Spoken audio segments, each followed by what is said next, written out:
तो बच्चों कैसे हो आप लोग? तो आज हम लोग पढ़ने वाले हैं क्या? मोशन। आप देख रहे होंगे यहाँ पे क्या लिखा है, मोशन। ये है क्लास 9th के आपके चैप्टर का सिलेबस का, फिजिक्स चैप्टर का जो भी आता है वो है मोशन। तो आज हम लोग मोशन के बारे में पढ़ने जा रहे हैं। सबसे पहले हम लोग जानेंगे मोशन होता क्या है। Rest motion. कोई भी ऑब्जेक्ट इस धरती पे, इस दुनिया में, इस यूनिवर्स में कोई भी ऑब्जेक्ट या तो रेस्ट में होगा या तो मोशन में होगा। तो सबसे पहले हम लोग मोशन समझते कि होता क्या है भाई मोशन। कोई बताएगा? बताएगा तो कमेंट सेक्शन में लिख दीजिएगा। चलिए कोई नहीं, मैं बताता हूं आप लोगों को मोशन क्या है। Motion, any object changes its position with respect to time at a reference point. अब बात आती है भाई रेफरेंस पॉइंट क्या होता है? होता क्या है भाई पॉइंट? रेफरेंस पॉइंट क्या है? अब रेफरेंस पॉइंट क्या है? ऑब्जर्वर जो होता है। ऑब्जर्वर मतलब क्या है? अभी हर एक चीज के बारे में हम लोग डिटेल से बात करेंगे आज, ठीक है। इस छोटे से हमारे चैनल में आप सभी का स्वागत है। हम स्वागत करते हैं आपका। ये चैनल का हमारा पहला वीडियो है जो कि मोशन चैप्टर पे हम बना रहे हैं। इसके बाद अगर आपको किसी भी टॉपिक पे डाउट हो, कोई भी दिक्कत हो, आप कमेंट कर सकते हैं। हम लोग उसी टॉपिक पे वीडियोस बनाते रहेंगे। तो स्वागत है आपका हमारे इस छोटे से चैनल में। तो चलिए शुरू करते हैं। आइए, सबसे पहले मोशन की बात कर रहे थे हम लोग। तो मोशन क्या होता है? When an object changes its position, मतलब कोई भी वस्तु, कोई भी ऑब्जेक्ट अपने जगह को बदलता है समय के मुताबिक, उसे हम मोशन कहते हैं। क्लियर है? आई थिंक समझ गए होंगे। With respect to a reference point. Reference point क्या है? ऑब्जर्वर। जैसे मैं हूं, एग्जांपल में दे लीजिए, जैसे मैं हूं, कोई ऑब्जेक्ट, मैं रेस्ट में हूं, ऐसे खड़ा हूं, एक गाड़ी जा रही है मेरे सामने से, जा रही है, ठीक है, समझ रहे हैं? तो मैं क्या हूं? Reference point. ऑब्जेक्ट क्या है? ऑब्जेक्ट क्या चीज में? मोशन में। अब ऑब्जेक्ट भी खड़ा है, मैं भी खड़ा हूं, हम दोनों क्या चीज में? रेस्ट में। तो आई थिंक क्लियर हो गया होगा आप लोगों का ये मोशन का डाउट। तो चलिए आगे बढ़े। चलिए ठीक है, पहले लिख लेते हैं। इसको लिखना है, लिख लीजिएगा। Any object changes its position with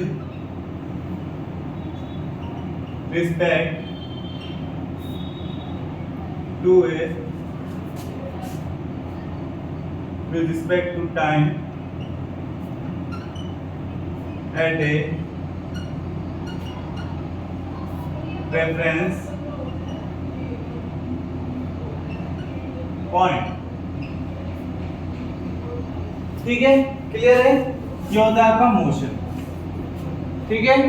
चलिए इसके बाद हम लोग आते हैं टाइप्स ऑफ मोशन के बारे में। आपके क्लास में जो भी पढ़ना है हमें यहाँ पे 3 टाइप ऑफ मोशन के बारे में पढ़ना है। 3 types, there are 3 types of motion. पहला आता है हमारे पास सर्कुलर मोशन। अब सर्कुलर मोशन होता क्या है? उसके बाद आता है हमारे पास लीनियर मोशन। लीनियर मोशन क्या होता है? उसके बाद हमारे पास क्या होता है? Oscillatory motion. समझ रहे हैं? कोई दिक्कत? चलिए आगे बढ़ते हैं। तो अब लीनियर मोशन क्या होता है? Any object travel in a straight path. कोई भी ऑब्जेक्ट सीधे पाथ में ट्रेवल कर। पाथ क्या होता है? पाथ का मतलब रास्ता। कोई भी ऑब्जेक्ट सीधे पाथ में ट्रेवल करता है उसे हम लीनियर मोशन कहते हैं। चलिए लिख लेते हैं वो भी। Types of motion. Types of motion. चलिए पहला आता है हमारे पास लीनियर मोशन।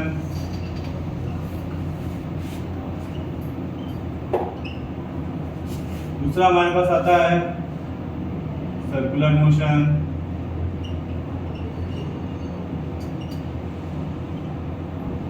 तीसरा हमारे पास आता है ऑक्सीलेटरी मोशन। क्लियर है? सभी को मजा आ रहा है पढ़ने में? कोई दिक्कत? कोई भी डाउट हो पूछ सकते हैं आप लोग कमेंट में, कोई प्रॉब्लम नहीं है। मैं आपके हर एक कमेंट का रिप्लाई करूंगा, जितना मुझसे हो सके मैं उतना करूंगा। देखिए तो लीनियर मोशन क्या होता है? when an object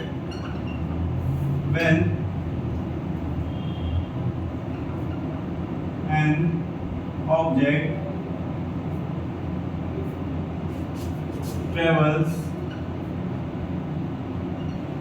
in a straight path। अब आता है सर्कुलर मोशन क्या होता है। अब सेम चीज है सर्कुलर मोशन, नाम में ही देखिए आप लोग सर्कुलर मतलब सर्कल की बात हो रही है, ठीक है, क्लियर है। चलिए आगे बढ़ते हैं। देखिए सर्कुलर मोशन होता है क्या, when an object travel in a circular path. Circular path में कोई भी ट्रैवल कर रहा है, समझ रहे हैं, आसान सा है। चलिए इसका भी लिख लेते हैं, ज्यादा कुछ नहीं करना है। When an object travels in a circular path। Clear है। अब आता है ऑक्सिलेटरी मोशन क्या होता है। क्या होता है, जैसे कि एक पेंडुलम आप देखें, मान लीजिए किसी का हाथ मैंने लिया तोड़ दिया, ठीक है, अब उसका हाथ तो टूट गया, अब क्या है, झूल रहा है। देखिए एक तरफ इधर झूल रहा है, एक तरफ इधर झूल रहा है, समझ रहे हैं। जैसे कि मान लीजिए ये लटका हुआ है कुछ, ये क्या है, पेंडुलम, मतलब टू एंड फ्रो, समझे, टू एंड फ्रो मोशन, इसे हम ऑक्सिलेटरी मोशन कहते हैं, टू एंड फ्रो, ठीक है, टू एंड फ्रो। चलिए लिख लीजिए जल्दी, चलिए लिख लिए होंगे आई थिंक। चलिए आगे बढ़ते, चलिए सबसे पहले आता है, इधर हम पढ़ेंगे अब फिजिकल क्वांटिटीज के बारे में जान लेते हैं। Physical quantities, physical quantity. अब होता क्या है फिजिकल क्वांटिटी में, दिमाग में सवाल आएगा कि ये सब बता रहे हैं फिजिकल क्वांटिटी होता क्या है, फिजिकल क्वांटिटी क्या होता है। चलिए मैं बताता हूं आपको क्या होता है। Anything which can be measurable, कुछ भी ऐसा, समझे, कुछ भी ऐसा जिसको हम मेजर कर सके, समझे, मेजर कर सके, मतलब कि एनीथिंग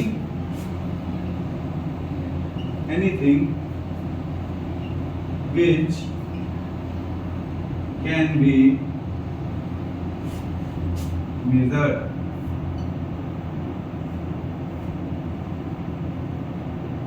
ठीक है। अब फिजिकल क्वांटिटी में हम लोग आते हैं, इधर एक होता है स्केलर क्वांटिटी,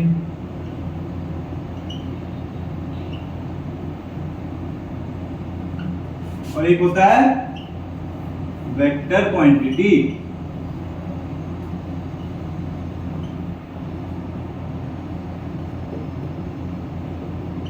अब बात आती है कि हम समझ तो चुके हैं कि इसके ये फिजिकल क्वांटिटी होता क्या। अब इसमें आता है हमारे पास क्या आता है, स्केलर क्वांटिटी और वेक्टर क्वांटिटी। अब स्केलर क्वांटिटी क्या होता है बताइए, चलिए मैं ही बताता हूँ क्या होता है, सब कुछ आसान है। ये देखिए, ये जो चैप्टर है ना मोशन, ये बहुत ही ज्यादा फिजिक्स का सबसे इंटरेस्टिंग चैप्टर है, बहुत मजेदार है, आपको बहुत मजा आएगा, ठीक है। तो देखिए हमने अभी तक क्या क्या पढ़ा, मोशन पढ़ लिया, टाइप्स ऑफ मोशन पढ़ लिया, अब आता है फिजिकल क्वांटिटी। स्केलर क्वांटिटी क्या होता है, this is a physical quantity which having only magnitude not direction. ये एक ऐसा क्वांटिटी है जिसके पास सिर्फ और सिर्फ मैग्नीट्यूड होगा, डायरेक्शन नहीं होगा। चलिए लिख लेते हैं, those quantity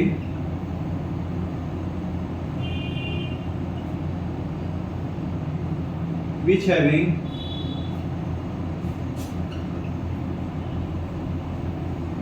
only magnitude not direction। Clear है। अब आता है वेक्टर क्वांटिटी क्या होता है, वेक्टर क्वांटिटी क्या होता है बताइए।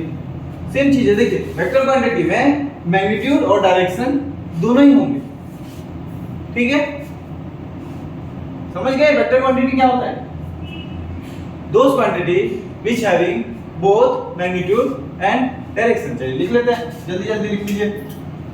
those quantity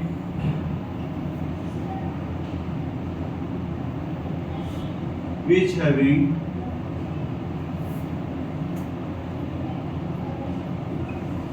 both magnitude and direction. दिख रहा है सब लोगों को? अच्छे से लिख लीजिए। चलिए लिख लिए, चलिए क्लियर है? क्लियर है सबका? लिख लीजिए। चलिए आगे बढ़ते हैं।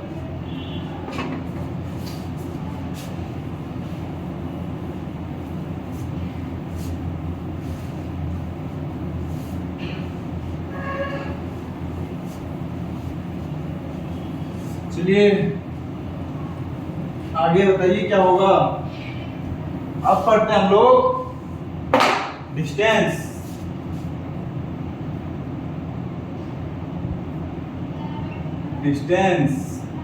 अब डिस्टेंस क्या होता है? अब एक जगह से हम लोग दूसरी जगह पे जाते हैं तो कुछ दूरी तय करते हैं तो कुछ ना कुछ मीटर किलोमीटर कुछ तो होगा, उसी को हम लोग डिस्टेंस कहते हैं। चलिए लिख लेते हैं इसका भी। The actual path travelled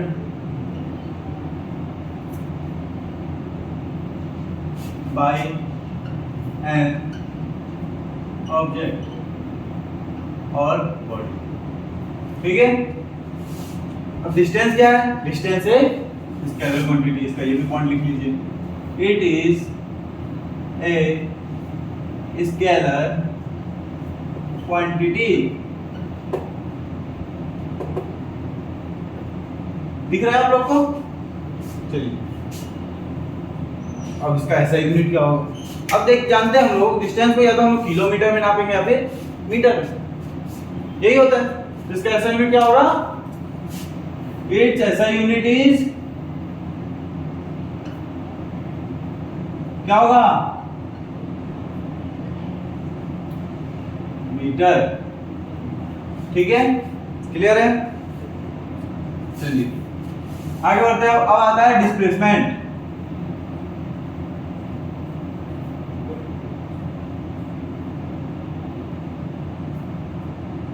displacement क्या होता है बताइए?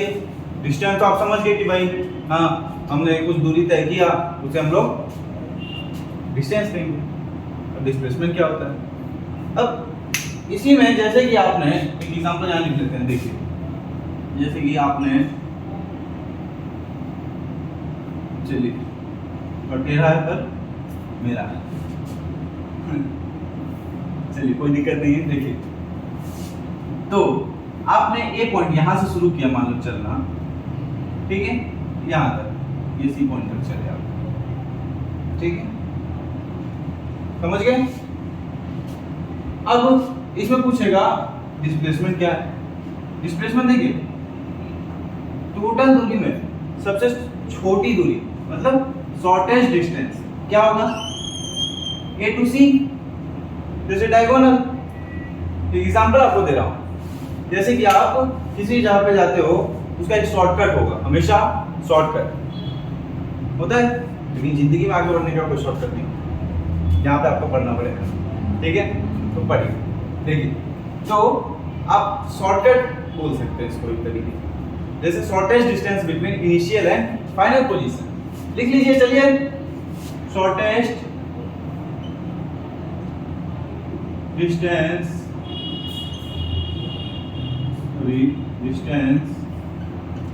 between initial and final position। समझे? समझ गए कैसे होगा? क्लियर है? ये क्या है? एक वेक्टर क्वांटिटी है, इसका ये पॉइंट याद रखिएगा। It is a vector quantity। ठीक है, इसका ऐसा यूनिट क्या है, मीटर ही होगा। ऐसा यूनिट इज मीटर। ठीक है, क्लियर है। चलिए लिखिए, अब आगे बढ़ते हैं। आगे क्या होगा बताइए, लिख लिया सबको। आगे है स्पीड। स्पीड के बारे में हम लोग पढ़ते हैं। चलिए आइए, स्पीड। स्पीड क्या होता है, क्या होता है स्पीड? चलिए बता देता हूं क्या होता है, बताइए। स्पीड का फॉर्मूला आपको मालूम है? स्पीड इक्वल टू क्या होता है? स्पीड इक्वल टू, यहां पे लिखते हैं, स्पीड इक्वल टू क्या होता है? Distance upon time. क्लियर है? तो उसी तरीके से the distance travel by an object, the distance travelled by an object पर यूनिट टाइम, पर यूनिट टाइम। समझे? इसका फॉर्मूला लिख सकते हैं आप लोग साइड में, यही तो लिख देता हूँ। चलिए और अच्छे से समझ आएगा आपको, लिखना तो पड़ेगा। आइए, speed equal to distance upon time.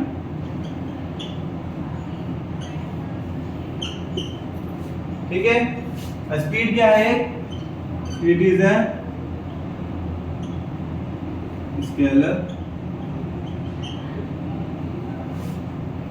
Quantity. ठीक है, समझ गए?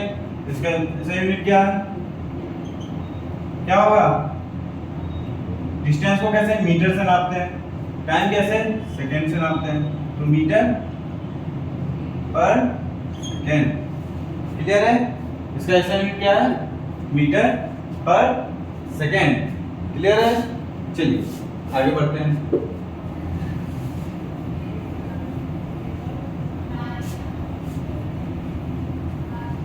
चलिए बढ़ा जाए आगे।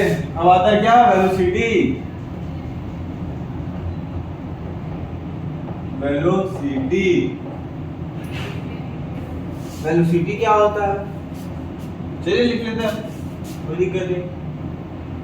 Distance traveled by an object per unit time in given direction। बस फर्क कितना ही था, in given direction। ठीक है, समझ गए? वेलोसिटी क्या होता है? Distance travelled by an object पर unit time in given direction. ठीक है, क्लियर है सबको? कोई प्रॉब्लम? चलिए ठीक है, आगे बढ़ते हैं। चलिए, अब इसका ऐसा यूनिट क्या होता है बताइए? मीटर पर सेकंड। फॉर्मूला क्या है? Velocity equal to displacement upon time. यहाँ पे डिस्टेंस था, स्पीड इक्वल टू, यहाँ पे डिस्प्लेसमेंट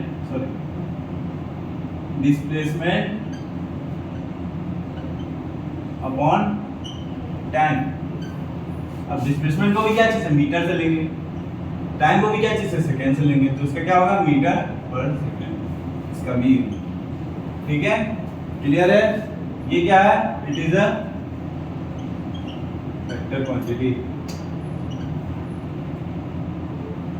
वेक्टर क्वांटिटी। क्लियर है सबको? कोई दिक्कत? चलिए आगे बढ़ते हैं। चलिए, सबको सब कुछ समझ में आ रहा है? कोई प्रॉब्लम हो पूछ सकते हैं कमेंट में, मैं हर एक कमेंट का रिप्लाई दूंगा, जैसा कि मैंने आपको पहले भी बताया। ठीक है, ये हमारी पहली वीडियो है, इसलिए हम लोग कोशिश कर रहे हैं कि नेक्स्ट टाइम से आपको जो भी डाउट होगा आप कमेंट करिए, हम उसी टॉपिक पे आपके लिए, सिर्फ आपके लिए वीडियो बनाएंगे। चलिए शुरू करते हैं फिर से।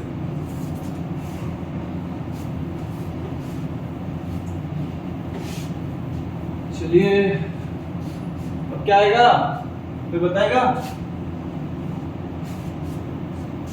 एक्सीलरेशन। चलिए एक्सीलरेशन भी जान जाते हैं। एक्सीलरेशन क्या होता है? बहुत इजी चैप्टर है, इतना लोड लेने की जरूरत नहीं है। न्यूमेरिकल्स हम कोशिश करेंगे अगली वीडियो में बनवा देंगे।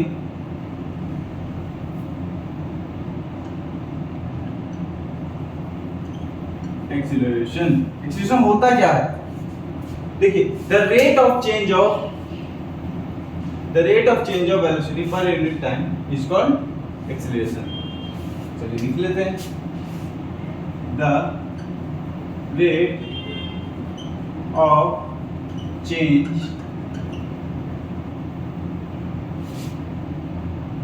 change in velocity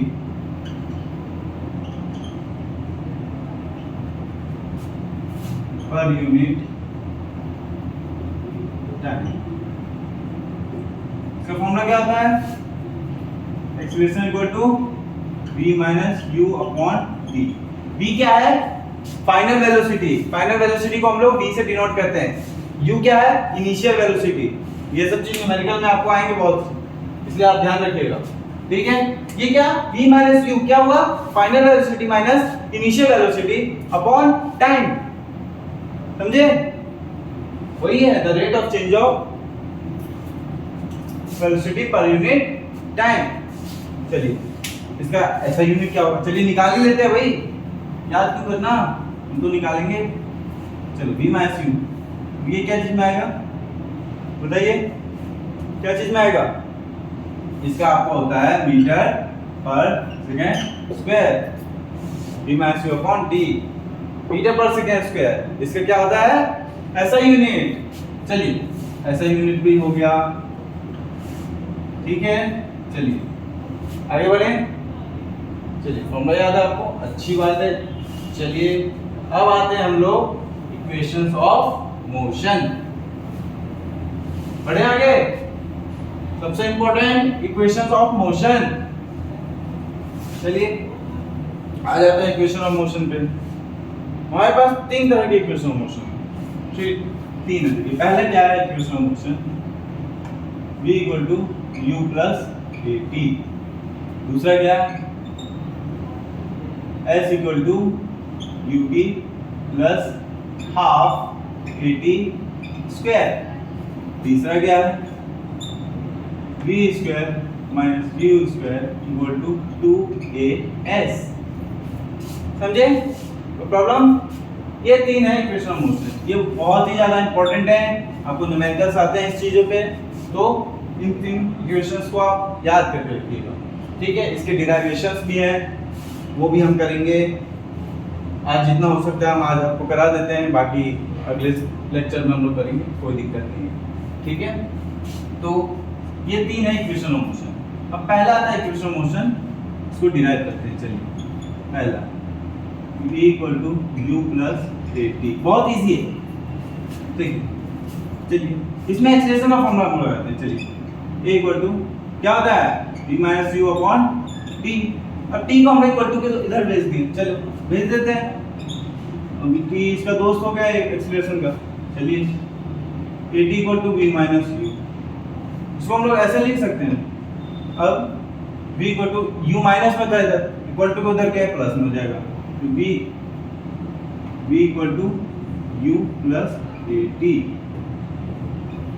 हो गया। बस इतना ही था। ठीक है, बस इतना ही है।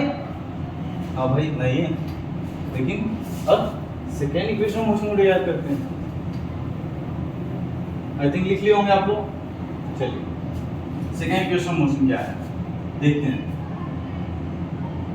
सेकेंड इक्वेशन मोशन क्या है? s equal to ut plus half at square. ठीक है, क्लियर है? चलिए बताइए, क्लियर है? लिखते हैं। इसको कैसे डिराइव करेंगे बताइए, कोई कर सकता है?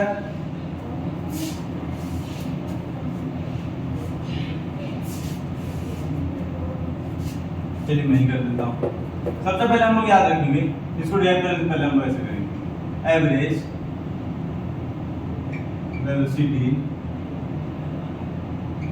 इक्वल टू, किसी भी चीज का एवरेज निकालने के लिए क्या करते हैं, sum of all terms by number of observation. चलिए वही करते हैं, तो क्या है u प्लस v अपॉन 2, ये करते हैं ना। अब दो चीजें हैं भाई, तो बाय 2, तीन चीजों को होते हैं तो बाय 3। चलिए एवरेज, अब क्या आता है हमारे पास, अब डिस्टेंस का फॉर्मूला क्या होता है बताइए, क्या होता है डिस्टेंस इक्वल टू, क्या होता है,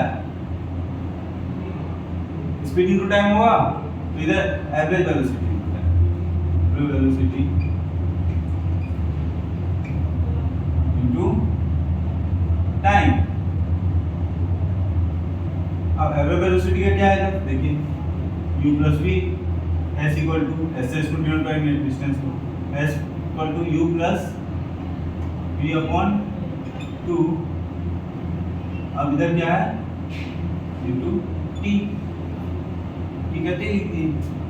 अब इधर क्या करेंगे, देखिए अब आपको कहीं भी सेकेंड इक्वेशन ऑफ मोशन में v दिखाई दे रहा है, देखिए ध्यान से देखिए, v दिख रहा है नहीं, v को तो हटाना पड़ेगा ना, ये हटा देते हैं, कोई दिक्कत नहीं है, चलिए लीजिए हटा दिया। s equal to u plus v का फॉर्मूला क्या होता है, फर्स्ट इक्वेशन ऑफ मोशन हमें क्या बताता है, v equal to u plus at होता है, तो v की जगह पे u प्लस at, ज्यादा कुछ नहीं किया मैं, बस v की जगह पे u प्लस at जो कि फर्स्ट इक्वेशन ऑफ मोशन हमें बताता है, इसलिए हमने लिख दिया v की जगह बाय 2 इनटू t। चलिए इधर लिख देते हैं ऐसे, तो v equal to u plus at, ठीक है। चलिए आगे बढ़ते हैं, s इक्वल टू क्या होगा बताइए, s equal to u plus u 2u, चलिए लिख देते हैं, प्लस 80 बाय 2 इनटू t। अब t है, t को दोनों तरफ मल्टीप्लाई करेंगे, चलिए इन दोनों में मल्टीप्लाई कर देते हैं t को, चलिए कर देते हैं, s equal to 2ut plus 80 square by 2 हो जाएगा। अब जरा कुछ नहीं, इसके आगे हम लोग यहाँ पे कर लेते हैं, चलिए मार्कर नहीं चल रहा क्या, चलिए कोई दिक्कत नहीं है, हो जाएगा, ये मार्कर भी खत्म हो जा रहा है। चलिए दोस्तों शुरू करते हैं, रुकावट आ गई थी, मार्कर हमारा खत्म हो गया था, अब दूसरा मार्कर लेके आए, चलिए इसके आगे का हम लोग इधर कर लेते हैं। चलिए हम लोग कहाँ तक थे, s equal to 2ut plus 80 square upon 2, तो चलिए 2 को दोनों तरफ बाई में आ जाएगा 2, चलिए लिख लेते हैं, s equal to 2ut by 2 plus 80 square by 2, लिख सकते हैं, 2 से 2 कट गया, इधर क्या 1 बचेगा, इधर 180 है, चलिए लिख लेते हैं, s equal to ut plus half 80 square, हो गया, हेंस प्रूव।